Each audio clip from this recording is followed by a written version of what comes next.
Hello guys, আজকে আমরা আমাদের জিক্সার কার্বোরেটর এটার যে পাইপ হ্যান্ডেলটা আছে বা টিউব হ্যান্ডেলটা আছে এটা চেঞ্জ করে এটার যে এসএফ ভার্সনটা আছে ওইটার 3 পার্ট হ্যান্ডেলটা ফিট করব।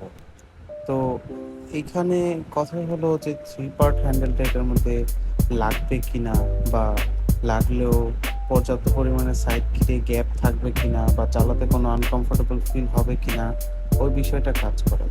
তো আমি এই হ্যান্ডেল বার অলরেডি এখন তো লাগানোই আছে, তো এই হ্যান্ডেল বার আমি ব্যবহার করেছি। আর এই হ্যান্ডেল বার যেই এক্সপিরিয়েন্সটা ওইটা কেমন ছিল সেটাই শেয়ার করব। তো এই পুরো ভিডিওতে আর কি আপনি আমাকে যেই প্রসেসটা আছে সেটাই আমি আপনাদেরকে তুলে ধরবো যে কীভাবে কাজটা সম্পন্ন হয়েছে।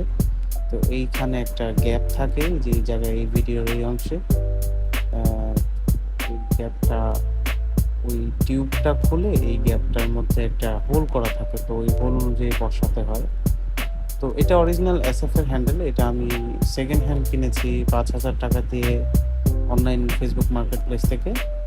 আর এটার যে ইউজার এক্সপিরিয়েন্স যদি আমি বলি তাহলে পর্যাপ্ত পরিমাণ গ্যাপ থাকে, যদিও কার্বোরেটরের ট্যাঙ্ক যে পাশের যে সাইড কিটটা আছে এটা আর এসএফ এর মধ্যে একটু ডিফারেন্স আছে, তবুও আর কি যেই হ্যান্ডেল গ্যাপটা আছে, বডি টু হ্যান্ডেল গ্যাপ, ওইটা পর্যাপ্ত পরিমাণে আছে।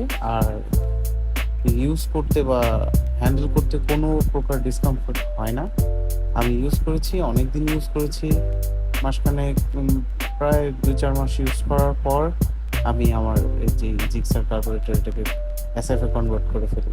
আর এসএফ এ যখন কনভার্ট করি তখন আর হ্যান্ডেল বারটি আমার কেনা প্রয়োজন হয় না, যার কারণে অনেক বড় একটা অ্যামাউন্ট সেভ হয়ে যায়। তো এই অংশে আপনারা দেখতে পাচ্ছেন যে এটা ইনস্টল করা হয়ে গিয়েছে অলরেডি। তো দেখতে খুবই ভালো লাগে, একটা স্পোর্টসি লুক আসে। আর ইউজার যে এক্সপিরিয়েন্স এটাও খুব ভালো। পাইপ হ্যান্ডেলের থেকে এই হ্যান্ডেলটা ইউজ করে আমি আসলে বেশি ভালো ফিল করি আর কি। পাইপ হ্যান্ডেলের মধ্যে হয়তো ব্যালেন্স ভালো থাকে, কিন্তু এটার মধ্যে যে স্পোর্টস লুকটা দেয় সেটা আসলে পাইপ হ্যান্ডেলে পাওয়াটা পসিবল না। তো এইখানে এই যে আমার এই ফোর্কটা উপরে লিফট করতে হয়, যার কারণে এখন আর কি একটু ঝুঁকে তারপর বাইকটা চালাতে হয়, যেটা which is not a bad thing, কারণ এসএফ হলেও একটু ঝুঁকে চালাতে হতো। তো ওভারঅল যে এক্সপিরিয়েন্স ছিল আমার, ওইটা খুবই ভালো ছিল। আমি যদি কেউ স্পোর্টসি লুক চায় তাহলে ডেফিনেটলি রেকমেন্ড করব, কিন্তু হাতে শুরুতে বা মাঝখানেও একটু ব্যথা থাকতে পারে বা হতে পারে, কারণ 3 পার্ট হ্যান্ডেল একটু আনকমফোর্টেবল হয়। আমার ক্ষেত্রে যদিও অতটা হয়নি, কিন্তু কারো কারো ক্ষেত্রে হতেও পারে, একটু বেশি আনকমফোর্টেবল হতে পারে। তো সেই জিনিসটা মাথায় রেখে তারপরে চেঞ্জ করার পরামর্শ দিব। আর এই হ্যান্ডেলের যেই কন্ট্রোল বা আশেপাশে যে সুইচ, এগুলো সব পারফেক্টলি বসে যাবে, কোনো প্রকার ঝামেলা হবে না, কারণ দুইটাই সেম।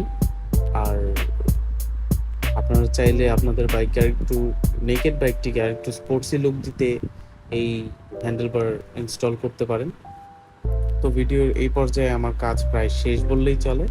এখানে জাস্ট ও হেডটা মাউন্ট করছে আর কি, হেডলাইটটা মাউন্ট করছে মাউন্টের উপর।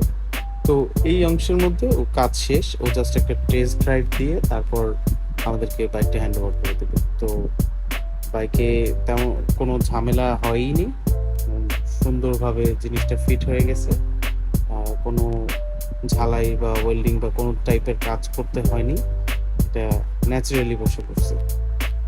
তো এই মুহূর্তে উনি সব থেকে বাইক বের করে একটা রাইড দিয়ে দেখবে যে আসলে কমফোর্টটা কীরকম। তো এই পার্টটাতে আমি যা দেখাচ্ছি তা হলো যে এই গ্যাপটুকু কতটুকু থাকে। এখানে 2 আঙ্গুল অনুযায়ী আর কি এস্টিমেটলি 2 ইঞ্চেস গ্যাপ থাকে। যদি উপর করে আপনি হ্যান্ডেলটা ধরেন তাহলে ইটস এনাফ, আপনার ড্রাইভ করার জন্য যথেষ্ট। আর অন্যান্য বাইকে এরকমই গ্যাপ থাকে। তো এই ছিল আমার ভিডিও। যদি আপনার কাছে ভালো লাগে তাহলে কমেন্ট করে জানাবেন। আর ইউজার এক্সপিরিয়েন্স বললাম তো, সবই বলা হয়ে গিয়েছে। তো থ্যাংক ইউ ফর ওয়াচিং।